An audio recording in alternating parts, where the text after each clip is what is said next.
perhaps, what would you say is the best way to kind of get promoters to know you as a musician and get your name out, and how to sort of network, and how important is it? When you're first starting out in your local areas, Will said earlier, play as much as you can, right?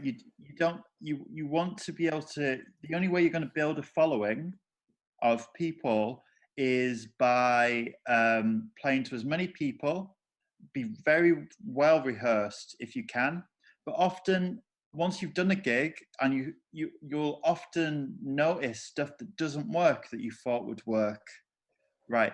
But with the promoters, for instance, myself, I often will book people that I've seen live a few times, and it doesn't need to, if they don't necessarily have to book a lot of people, but if they've just had really good performances consistently, people do talk, and you share between different promoters and different musicians. So just get out and play. A good way to build up a good reputation is don't rely on promoters to do all of the work.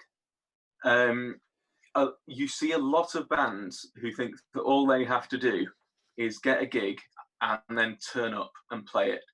And they think, well, the promoter didn't get enough people through the door. It's just, well, the band didn't get enough people through the door either.